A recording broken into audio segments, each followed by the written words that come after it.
Counter notice அதை பற்றி தான் பார்க்க போகிறோம்.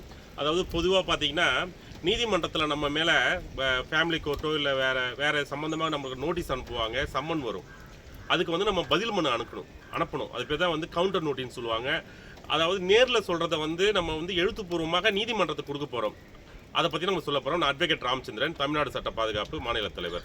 இப்போ தற்போது பார்த்தீங்கன்னா நேற்று சென்னை உயர்நீதிமன்றம் வந்து தனுஷ் வந்து நயன்தாராவுக்கு 10 கோடி ரூபாய் இழப்பீடு கேட்டு ஒரு நோட்டீஸ் அனுப்பிச்சிருக்காங்க.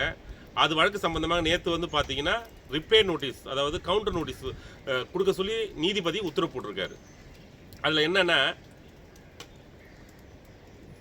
ஒண்டர் எந்த ஒரு தயாரிப்பு நிறுவனம் வந்து அந்த நயன்தாரா அந்த நானும் தான் ரவுடி தான் அந்த படத்தில் வந்து சில காட்சிகளை வந்து அவங்களோட டாக்குமெண்ட்ரி மூவிக்காக அதை பயன்படுத்தியிருக்காங்க நெட்ஃப்ளிக்ஸ் அந்த இதில்.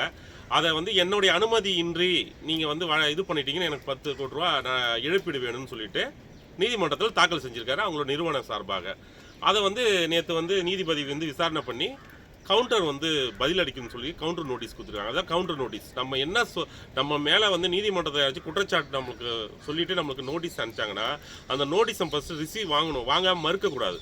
அதை வாங்கி வழக்கறிஞர் மூலமாக வந்து கவுண்டர் நோட்டீஸ் வந்து நம்ம தெரியப்படுத்தணும். அதாவது ஒரு எடுத்துக்காட்டாக அவங்க சொன்னதெல்லாம் இல்லை, இதெல்லாம் பொய் அப்படின்னு வந்து நீதிமன்றத்தில் நம்ம வந்து கவுண்டர் கொடுக்கணும். அந்த கவுண்டர் கொடுத்துட்டு பிறகு அதை வந்து ப்ரூஃப் அஃபிடவிட் போட்டு சாட்சிகள் அது கூண்டில் ஏறி அதெல்லாம் உண்மைத்தன்மை என்ன விசாரித்த பிறகு அவரு நீதிபதி வந்து ஒரு தீர்ப்பு கொடுப்பார். இது பேர் தான் கவுண்டர் நோட்டீஸ். நன்றி, வணக்கம்.